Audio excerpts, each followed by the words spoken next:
Du, du, du, du, du. Okay, everything's okay. Hey, what's going on? I was watching some stuff today. Tony, I don't know if y'all know who Tony Brown is. I don't think he still has a show. Guy's in his 80s. But I was trying to think of what would happen, right? Like the level of public intellectuals that we have today in uh black media is so bad. It's really at an all-time low. It's the worst it's ever been. They've done such a good job at co-opting both sides of the argument that now the so-called radical side of the argument is basically picked by the establishment just as much as supposed assimilationist side of the argument. So it's kind of like you have both sides of the argument. You know what it's like? It's like voting, right? Voting is kind of national politics. They pretend you have a choice, but it's kind of like if I've filtered out all the choices before I give it to you. So what happens is I take soup off the menu, I take salad off the menu, I take everything else off the menu, and by the time I offer you the choice, it's just a choice between two sandwiches, and it's a ham sandwich and a turkey sandwich. And then it's like, okay, I guess I'll take the ham sandwich. And it's like, see, you had a choice. But it wasn't really a choice because um I chose everything. I mean, I eliminated and took out of the mix everything that I didn't even want you to have a chance of picking. And I feel like that's what black public intellectuals are. They're not really ground up, from the people intellectuals. They're chosen from the top down, you know? So it's hey everybody. Oh, a lot of people tuned in pretty quickly. So hey young Stokely, hey I Sound Info, ADOS Truth, DD, Blood Raven, Let Me Murder Elon Musk. That's a good one. The Cleaner. Yeah, so like we have these kind of public intellectuals now that I mean like we don't really choose them. They're pretty much announced to us and then we just fall in line. Like D-Ray didn't have any organic real following, really. People just kept writing think pieces and articles like, hey, here's this guy tweeting from Ferguson. Next thing you know, we're being told he's our leader. You know what I mean? Yeah, false choice. And, leaders used to be very different. Like, say what you will about uh, Malcolm X, but he came from the grassroots. Like, he just rose up. By the time the media reported on him, he was already a grassroots phenomenon. It was about being too big to ignore. Like things used to happen from the grassroots and it would become so big that they kind of had to pay attention to it. Whereas now, too big to ignore exists, but it exists from the top down. Like we're going to install someone and just because we have the platform and the mechanism, we're going to just tell people that they're big until the people on the ground can't ignore it anymore. So instead of the people on the ground making something so big that the people on the top can't ignore it, now the too big to ignore is the people on the top create someone and then just signal boost them until it's too big for the people on the ground to ignore. And that's kind of where we're at now. And it's all just like a big joke. So you have things, and I wanted to give the latest example, and it's just funny because like I said, these people they don't really have to court the people anymore. That's not necessary. You don't have to um court the people anymore. I mean, you don't have to court the people anymore. What you do is you court power, you court elitism, you court people with platforms, you court um white institutions and white academic institutions, white media institutions, whatever. And once they choose you, they will try to install you in charge of uh, It's kind of like winning a democratic election versus getting installed by the CIA. You know what I mean? But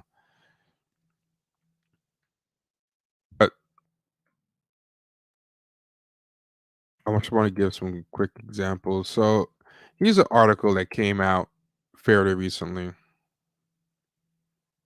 Oh no, today it came out today. Hey, Pensiev of Door. Hey, JG, how you feeling?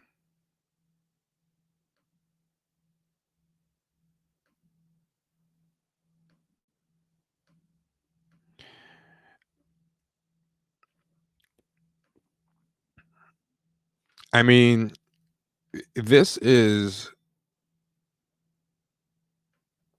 this is true. This is true, but I mean, they aren't leaders, but whether D-Ray is a leader or a spokesperson, he's still, installed from the top. Like a spokesperson, you can be a spokesperson, but still be grassroots. You could be a grassroots spokesperson. Like 100 people on the ground might be like, "Hey, we want you to bring our demands to the brass." So it's like I agree. They're not leaders. They are just spokespersons. But in addition to that, I think they are from the top down, not the bottom up. Like a spokesperson is different than a leader, and it's important to differentiate between the two. But both as spokespeople or as leaders, they fail in either regard at the end of the day.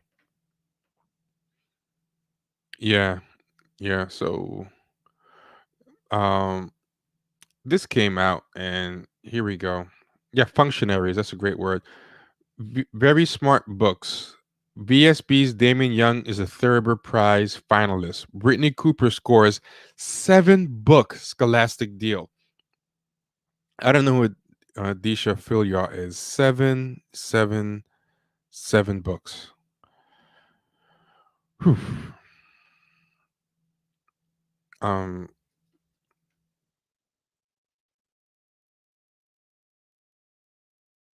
Oh, in addition to leaders, there's leaders, there's spokespeople. The other thing is there's managers. That's the other thing I forgot to add to it. Like, not even everyone who looks like a leader is even really a leader. A lot of people are like actual managers.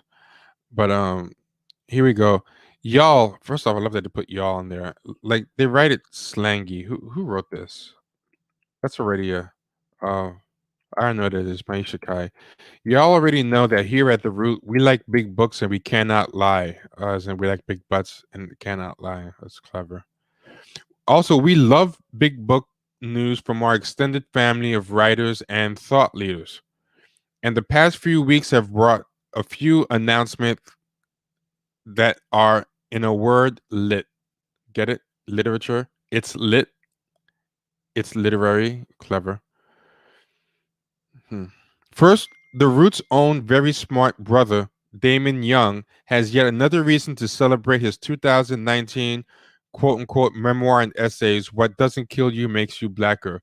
Having already been a finalist for the NAACP Image Award, the Hurston slash Wright Legacy Award for Nonfiction, long listed for the Penn slash Diamondstein Spielvogel Award for the Art of the Essay, and an NPR Best Book of the Year. That's a lot of awards being nominated for. And based on what I've seen him write, I'm unless he just saved all his heavy firepower for that book, I'm a little skeptical because that guy is just, especially if it's for humor, he's just not funny. He's just not. I'm not being a hater here, but he's just not funny. Um we've given examples before, but it's just Corn City. It's King Corn. It's not good. Uh I mean, I know humor is subjective. Let's keep that in mind, but he's objectively unfunny. He somehow manages to defy the idea that humor is subjective by finding ways to be incredibly objectively unfunny. Now, actually, I think I'm gonna give some examples because with some of his most recent pieces, but it's crazy. It's crazy. What was his last? I'm gonna pull up examples of some of his recent stuff. Give me a second. But in the meantime, let's just continue with this. Uh, so, so now he is one of the 2020 finalists for the prestigious Thurber Prize for American Humor. It's Dave Barry, Kira Jane Buxton, and Damon Young. I haven't read the other two, but I feel like just by law of averages, they have to be funnier. Like it's I think it's hard not to be funnier, but I mean, let's see. Ever the humorist, Damon, who cryptically disclosed that he has more published works on the way, in addition to a podcast with Crooked Media, that's the Pod Save America people, predictably gave us a chuckle when asked how he felt about his latest accolade. When I first heard about this nomination, I felt like Tommy from Goodfellas, he said.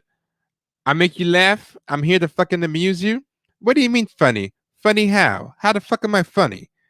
But then I took some lisinopril and then I was happy.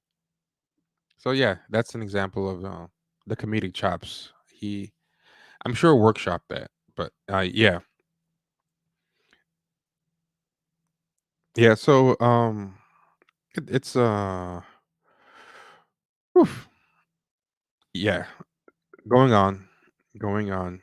Uh, Another of our It's Lit faves, crunk feminist scholar, activist. I don't understand what her activism really is. I don't understand, like, what does she actually do as far as, the activism? And best-selling author of Eloquent Rage, a black feminist discovers her superpower. That continued infantilization of everything and, reducing everything to like a Marvel movie. It's interesting that she put it as superpower.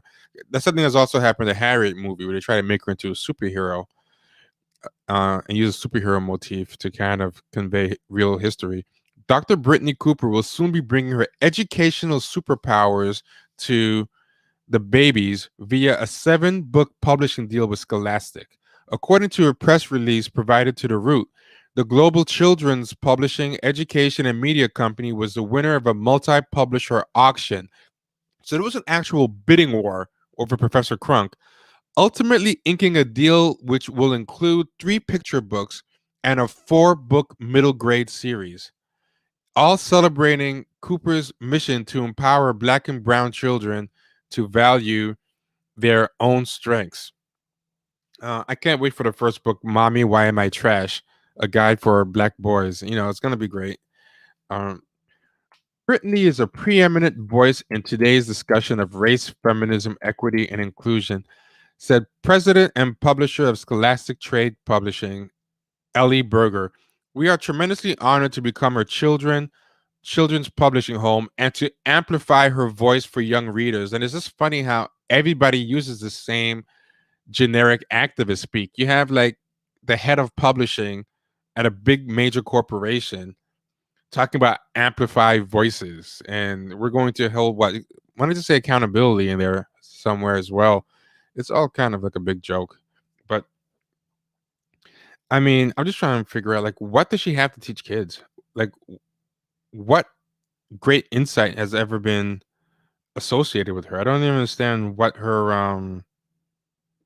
she's bringing to the table in any way that there has to be a bidding war um over her. So I mean, I'm just gonna put something up real quick. I mean, I don't think there's a lot of black people out there who are really crazy about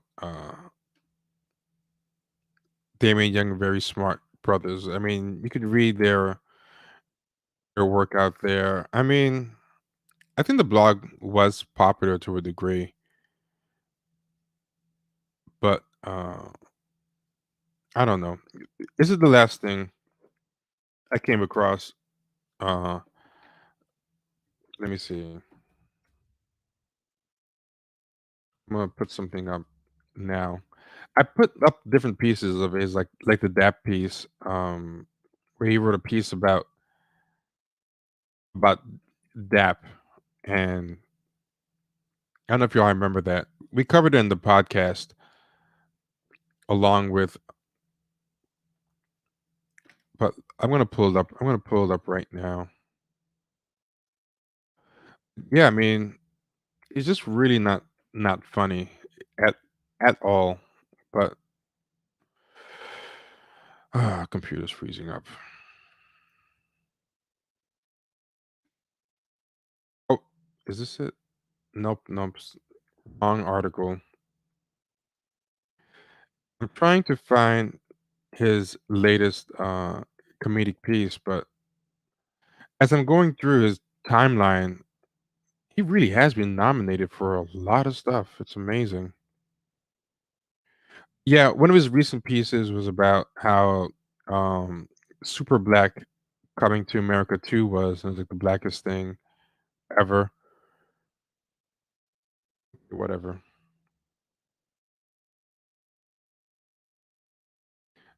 Okay, I found it. All right. So sorry it took so long. Sorry for making y'all wait.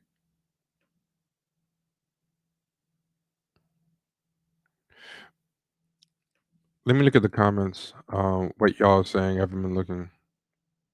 Oh, there's big money in children's books. That's why, if you notice, all these Blavity Blacks are trying to do it because first off, you make big contracts, and I think it's easy to write. In a way, I guess it kind of is. Children's books are deceptive, as in people think they're easy to write, and they can be an easy way to phone in trash. But you can, if you do it right, children's books, a good children's book is actually very hard to write. And in some ways, a good children's book is harder to write than a good adult's book, But if you read stuff like the guy who wrote James and the Giant Peach and a lot of other like, classic children's books like Charlotte's Web and Willy Wonka, those things were enduring, really um,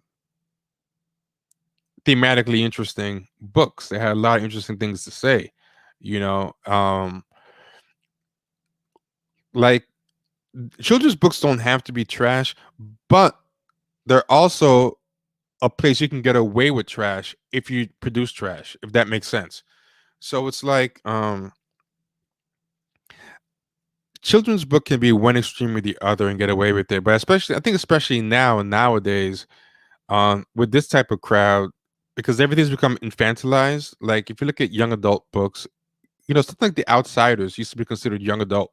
And S.E. Hinton's Outsiders is so much better than a lot of these really trash new YA dystopia novels that we get that are just clearly made to just espouse some superficial, cheesy wokeness and get an easy deal. Like, and it's the same with children's book. Like today's children's books are not the same as before, as long as you promise to be very didactic, have the right jargon, and you do the right networking, and you check off the right representation boxes. That's a good. Honestly, even adult novels are written to at the level of superhero comics now. To be honest, I tried to get back into fiction and read some current best, and they were pretty, they were pretty, um, they were pretty awful. So, oops, this is the wrong one again. Let me put the right one. This is the right one. But the other reason why they do this, right?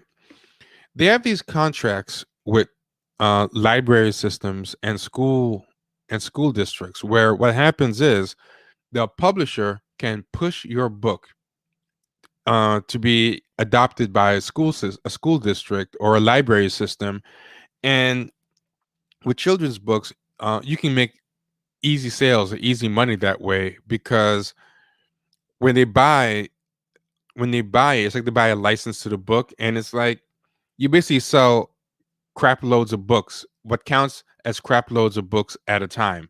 Like they might sit in the library system and be relatively unchecked out or not enjoyed, but it's not the same as having to move a ton of individual units, So that's another easy cheat because a lot of these people they like ways in which they can't really be held accountable for how little grassroots support they really have.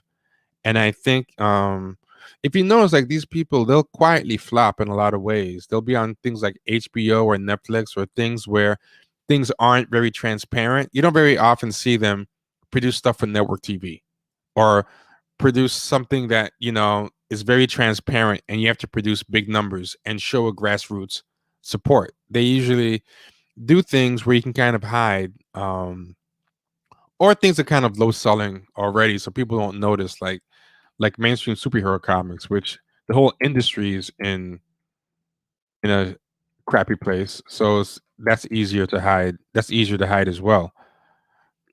Oh yeah, I mean children's books ends up in the school system. That's what the point of children's books is. That's where you really make the sales in children's books. Like you don't really try to go for the individual um consumer with children's books. You're really trying to get the school system and the so that's why there's a big gold rush to do children's books. These people, I don't think they have a very genuine enthusiasm for much of anything, except for climbing. And they're always looking for what is the current best way or the best avenue to climb. Yeah, the book Hate You Give is like, all over the school systems. And then it creates an illusion of being pretty popular as a result. And then that in turn ends up getting it option for like a movie. But again, everything for these people is top down. So the school system sales way or the library system scales way is another form of being chosen from the top down rather than the bottom up, you know? So like your consumer base isn't just something that went so big by word of mouth that just thousands and thousands of people started buying it, which in turn made the libraries take notice. No, we start at the top with the publishers. I'm an activist that was installed from the top by the media and the media activism academia complex. Then from there, I networked my way into the MSNBC talking head circuit. From there, I got picked by a fancy white publisher. There was a bidding war. Then they're going to put me in the schools and the library system. Then we're going to be forced on kids. And it's a fake base all the way through. I keep picking the same stupid tab. Hold on. Yeah, so eventually they can spin that all the way into a movie at some point. This is example of 28 Days of Black Joy. This is from February 25th. I think it's the most recent thing he wrote. My lush, opulent, and juicy pandemic beard.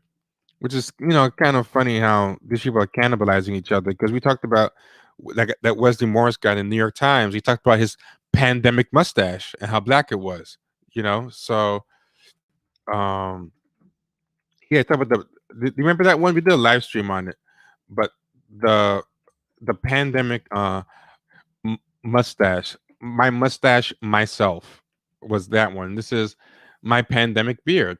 Can you be attracted to your own beard? Not the face it covers, just the beard. My face is fine, I guess. It's a nose and some eyes and a mouth, like most faces.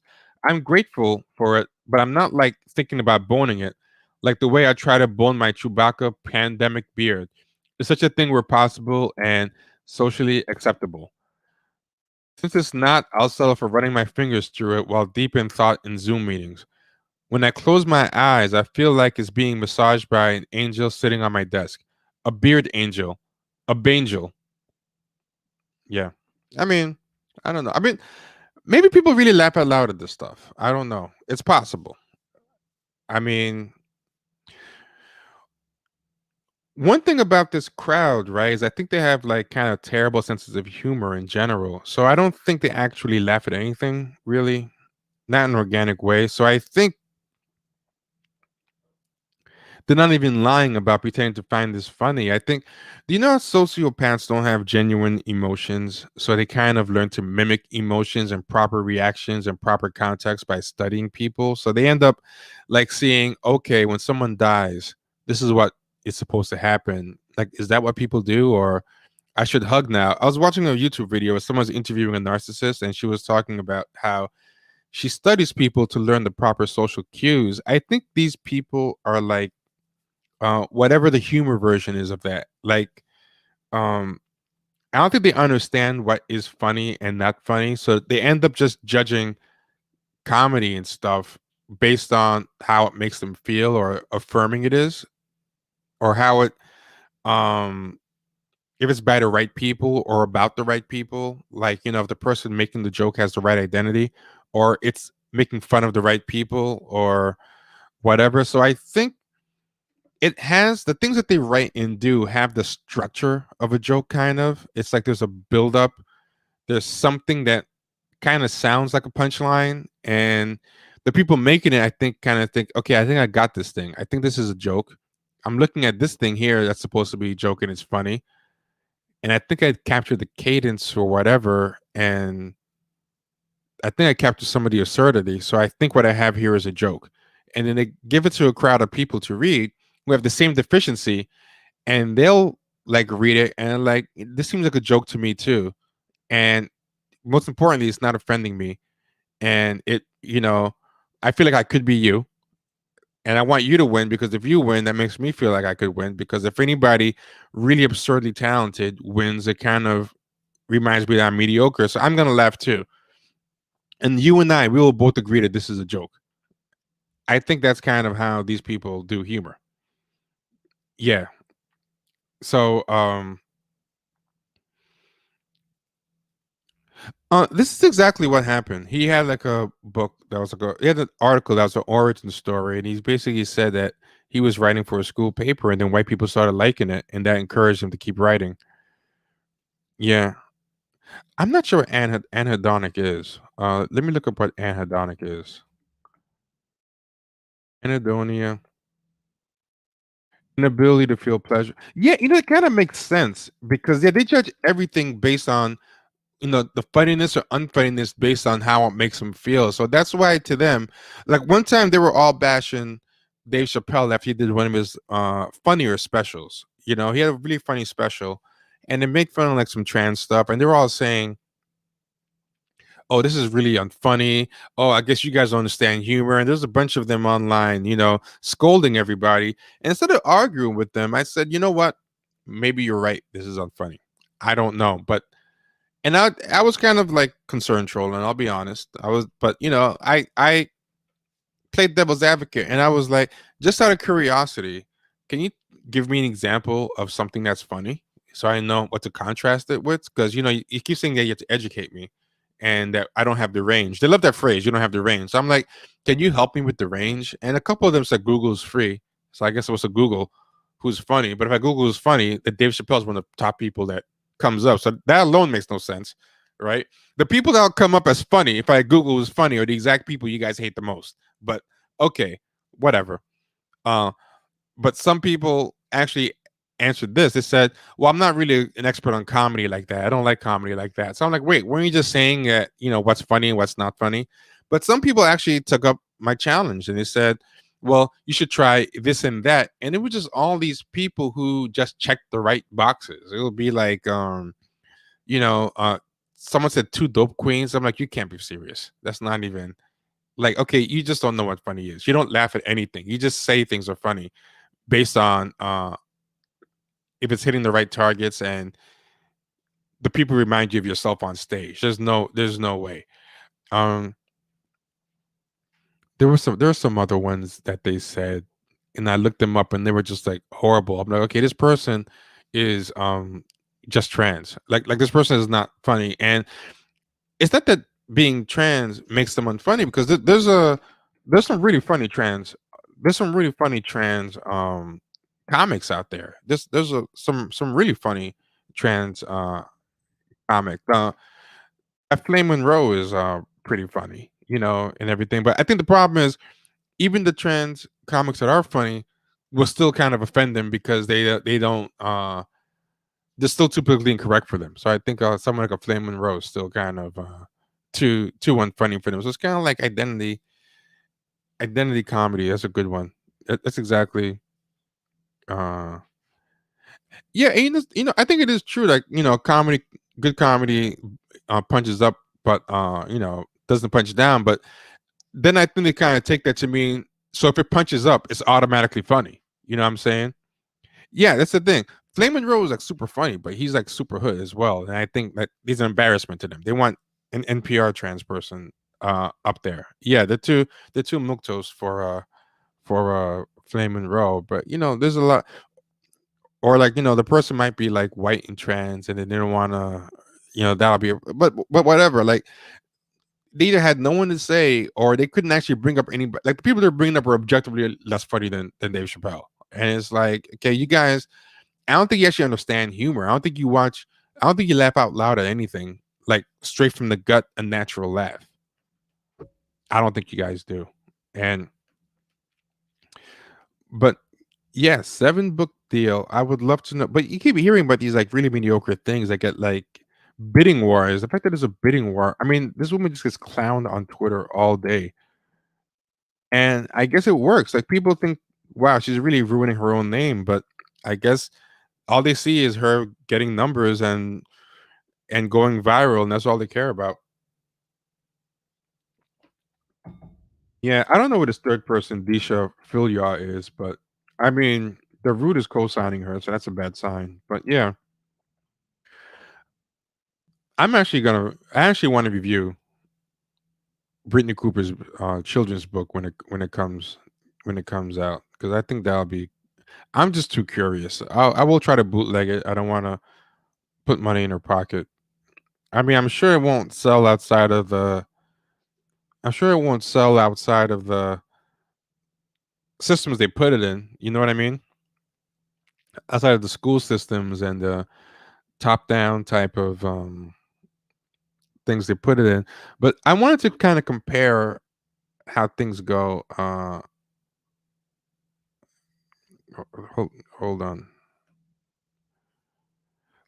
This is something that I think is a very interesting contrast, and I want to challenge people to say, who do you think would be on something like this now? And I'm going to put it up right now. If this happened today, I've been looking at old footage of TV stuff, and check this out. This is something called Black Leaders Discussion, and this used to be on TV. This was on syndicated TV, I believe. I don't think it was PBS. I think the show used to be syndicated, so it would be on stuff like this. Used to be on network TV, but it would be like syndicated. So you might get it on WPIX in New York and all this stuff. But Tony Brown, that's a great lineup, by the way. His lineup is crisp. But this is 1972. You can find various ones of these on YouTube. Some if you hear the audio. But you have to look at this lineup. This lineup is amazing. I'm not talking about his hair lineup anymore. I'm talking about the lineup of the panel. But tell me if you can hear this. The sound is pretty bad, but can black people survive culturally and physically in America? Can we ever be a part of the existing white institutions? Or should we be developing our own?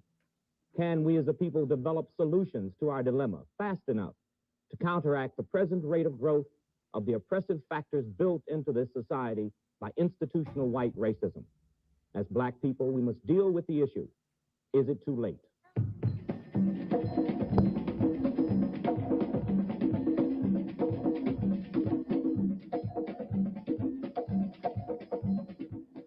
Tonight on Black Journal, Reverend Ralph Abernathy, Imamu Amidi Baraka. so I mean, Ralph Abernathy and Amiri Baraka to start.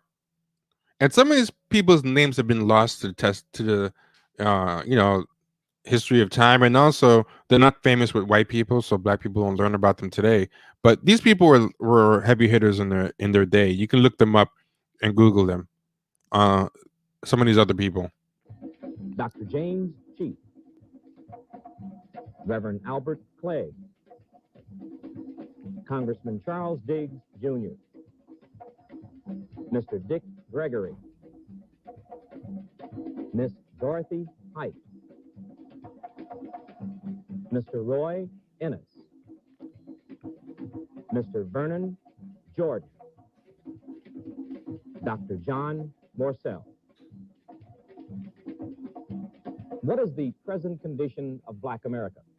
And what will Black America's future be? Or will Now, Elijah Muhammad was there too. I think he was there being, I don't know, they have his audio playing, and I don't know if they're just playing and responding to old clips of his or if they have him remotely or something, but his voice comes in too. But look at the topic of what they're talking about. I mean, today it would be about colorism, blackmail, patriarchy, maybe our biracial people black. What about passing? For some reason, that's a new obsession now with the untalented tenth is passing. Something that like is the most minuscule problem. How many black people out there um can realistically pass, and how many of them are actively doing it in this day and age? Like, it's one of the reasons why it's even an old problem is because now with the internet and Facebook and social media and social security numbers, you can't even really pass like that. It used to be an old genre of novel precisely because it's an old thing you can do. Like, it's not something you can even really do anymore. Uh, that's the reason why. One of the reasons why Mad Men had to be set in the past, and a lot of people, if you think about it, you'll see why. But it doesn't always jump out at you.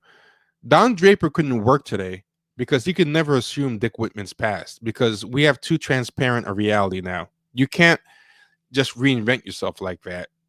You know, have a fake social security number, pay taxes under someone's name, and get away with this stuff. To do the whole um reinvent yourself storyline, Matthew Weiner had to set it in the past. That's like the last time you could realistically do that, or pre-computers. So that's a big reason why the passing uh novel is a relic. You know, it's no one does it anymore, but even if someone wanted to, it doesn't really happen like that. The few cases that have happened are so rare and extreme, and you're pretty much gonna get busted, you know. And when it does happen, it tends to happen in reverse now. All the cases we found are like white people kind of pretending to be black. But yeah, I mean, look at what he's going to talk about and try to imagine what they would talk about today. We've got representation. um um is Wakanda real? You know, it would be so dumb if they had this conversation now. But look at what they're talking about now. And also, I challenge you to think who would be on this panel there be now. a future Black America? In essence, is it too late? This special Black Journal program is designed to discuss that complicated question. For the next 90 minutes, we will present a live, unedited, two-way communication system between you and our Congress of Black spokesmen. We will be using television as an instrument of positive social reform, allowing Black America, for the first time, to question members of her leadership and make herself heard collectively. And the thing is, like, he's not lying in that a lot of these people did have grassroots support. They were heads of unions, of organizations, of different things. They were like organizers and activists, but they were able to either organize or mobilize on a grassroots level. This program is being aired live only in the Eastern and Central time zones. By calling regional phone-in centers in 8 cities, you can address questions to our assembled panel. That's the other thing. Do you think they would allow just regular black people to call up D Ray and all these people? These people can't even handle dissent among on Twitter. Like, they would not open themselves up to just be accountable to black randos out there. Answering these phones are members of the Friends of Black Journal. You can call the regional number nearest you. Oh, someone said to put it The louder. regional area code and numbers are, for the Boston area, 617-491-5600. For the New York area, 212-765 will be less than they are normally accorded to 2460. I put it a little We louder. do appreciate your patience.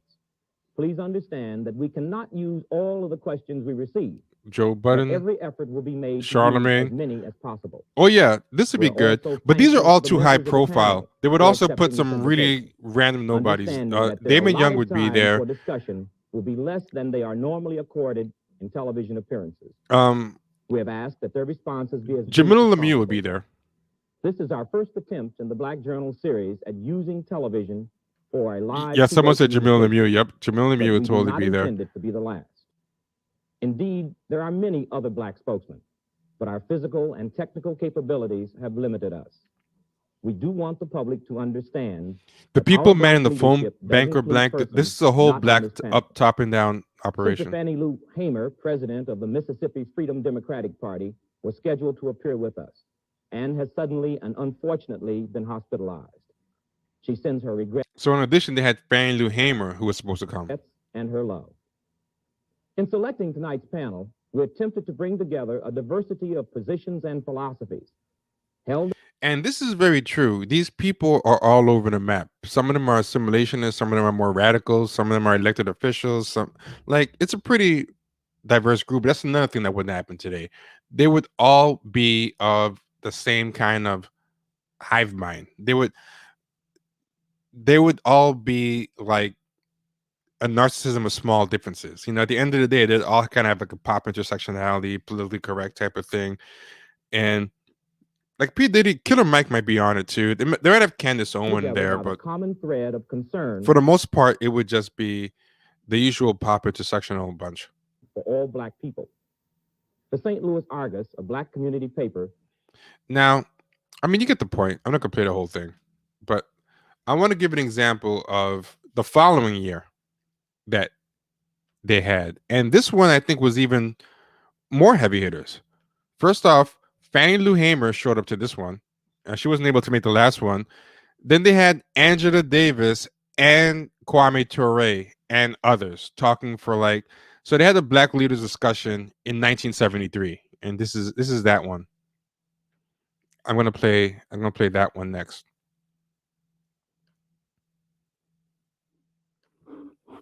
Oh yeah, but um, Alicia Garza would definitely be on it as well. Tell me if there's sound for this one.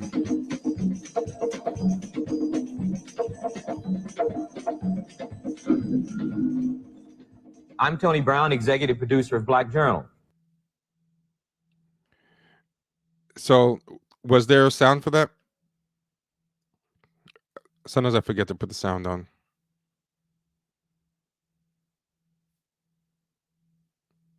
Welcome to Black Leaders 73.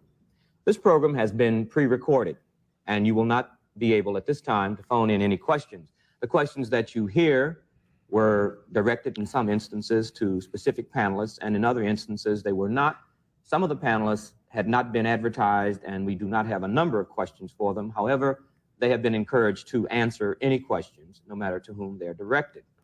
Yeah, so there was a real desire in all these to make these people accountable to regular Black people on the ground as far as the questions went. Someone made a good point. Angela Davis would be on it today, but it's a different Angela Davis today. Like she's, and you know, some might argue she's earned the right, like she's paid her price in blood. You know, she's earned the right to be comfortable, and so I'm not gonna persecute Angela Davis. You know, but that is a good point. She is one of the few people who would still be on it today, but she's also in a very different position than she was back then. For the next 90 minutes, we will present an unedited two-way communication system between you and our Congress of Black spokesmen. We will be using television as an instrument of positive social reform, allowing Black America to question members of her leadership and make herself heard collectively.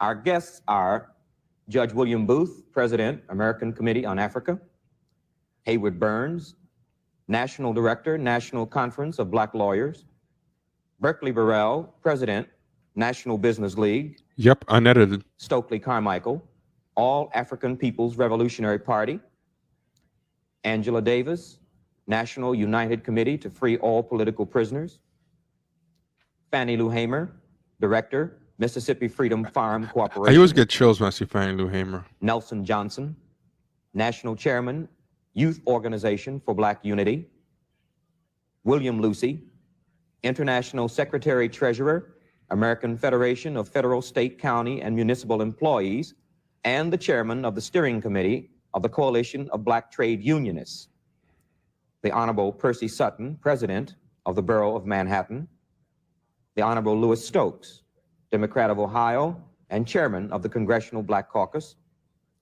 Sidney J. Williams, Jr., President, National Association of Black Social Workers.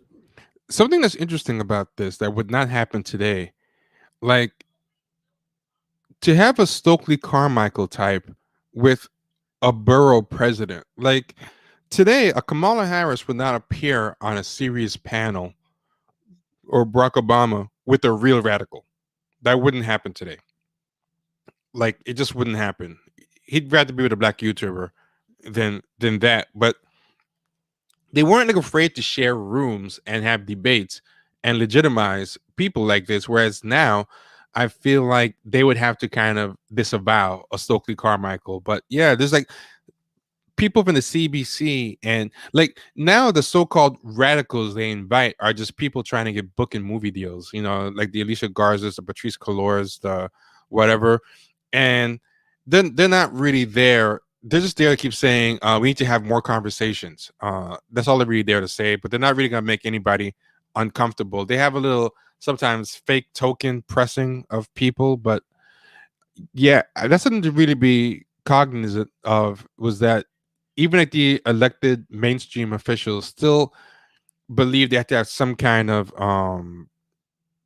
accountability to the people and to opposing viewpoints. Like they could all be in these places and have heated discussions, but they still saw them other grassroots people as valid. And James D. Williams, National Urban League. One of our panelists was unable to be with us and wired us his regrets. The following telegram is from Mr. Stanley Scott, Special Assistant to the President of the United States. I will now read his telegram. Deeply regret that I must cancel my appearance on your show because of an assignment recently given me on behalf of the President. Now, check this out. Somebody who worked for the president was going to be there even to sit on a panel with Stokely Carmichael. Just think about that. But he had to cancel the last minute. I would welcome the pleasure of being your guest at a later date. With every best wishes for a very successful show, Stanley S. Scott, Special Assistant to the President. Indeed, there are many other...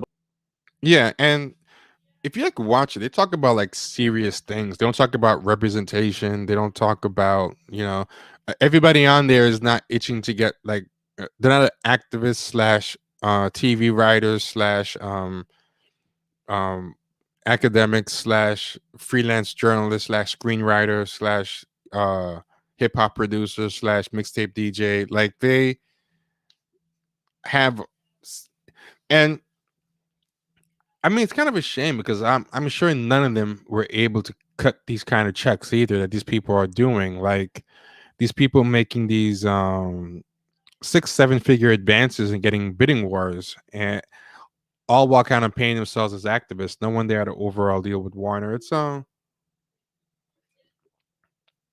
but yeah, I mean, it's the illusion of choice. We have an illusion of choice today. You would not see a panel like that. But first off, no one would be allowed to even get big enough to be known enough to be on a panel like that. Like the level of pre-selection that we have right now is ridiculous. But you can find all those things on YouTube. And if you look them up, the autoplay will even start sending you more. And if you look at the sidebar, you'll see a bunch of related videos from like the 60s, the 70s, the 80s of like incredible stuff. But now even PBS won't hit hard like that anymore. But it was very interesting. I always wonder if it's even possible anymore. I think maybe on the internet you can get it. Like maybe on YouTube or podcast, you might be able to get a lineup like that, but not on TV on a national platform like that. And you would not get actual presidents, assistants, or borough presidents and people like that to attend the thing. It's not going to happen. It would just be a bunch of randos on YouTube. And while it might be very intelligent and smart and everything, I don't think you'll yeah.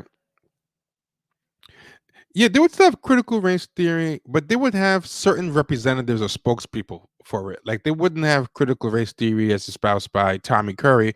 I mean, even when they have a valid theory, they find the most lukewarm uh accommodationist spokesperson for it. You know what I mean?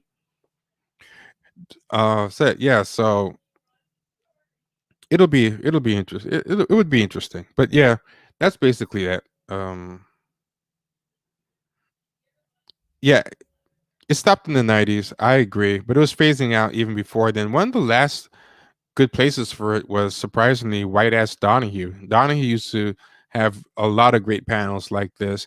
And one of the biggest nails in the coffin for it, ironically, was Oprah. Oprah, people thought she was a victory for black people because she was a black face, but she really sanitized and made for soccer moms talk shows. Once Oprah came around, forget about it. Oprah never Oprah was way more race neutral than Donahue, and way more safe and superficial. Yeah. Anyway, I forgot to do all the. If you want to read a great paper about this, Google "What Are the Drums Saying, Booker" by Adolph Reed. And it was written in the 80s, but it predicted all of this, and it was the start of the decline of this. It was talking about the new black public intellectual. It's also very highly influential on me. Like if you read it, you'll see I blatantly stole a bunch of points from it. But yeah, check out what are the drums saying, Booker by Adolph Reed. If you search it, you'll see something called libcom. I think it's the first result. You see a PDF for it. You should definitely read it. We're gonna cover it in the book club, in the essay, on essay night in book club. For people who don't know what the book club is, we have a Champagne Sharks book club for patrons. Patreon.com/Champagne Sharks. And we have book club and movie club every weekend. Tonight we're doing book club. After I sign off from this, I'm going on to there and setting up the book club. So if you're a patron, go to our Discord and join the book club. If you're not a patron, you can become one at patreon.com/Champagne Sharks. And then reach out to me if you can't figure out how to join the Discord voice and chat server. And you can participate in the book club. If you miss the book club and the movie night, as a patron, you get to hear the replay of it because we upload it to the podcast feed, but it's a podcast feed only for patrons. So yeah, we talk about all this stuff. But also, if you want to contribute and support us for the labor that we put in and the insight we bring, um, Venmo or Cash App us at Champagne Sharks. We're on Champagne Sharks on either one. Or you can hit us on PayPal at champagnesharks@gmail.com. Or you can just hit the super chat if you're enjoying the stream. It's a dollar sign, the chat section. But yeah, that's basically that. Everything you guys do for us is appreciated. If you can't contribute in those ways, then just like, comment, share, subscribe. It takes like 10 seconds and doesn't cost anything to like and share this with people. It's always important. You know what I mean? Yeah. But definitely check us check it out. Um yeah, we're definitely gonna look into that. I think it's very possible. Post a link to what I don't remember what you're talking about because I just read a whole bunch of stuff. Um so I don't know what you're talking about. But tell me what you want me to post a link to before I sign off, and I'll try to put into the description. I didn't put a description this time. It's gonna do it after the fact.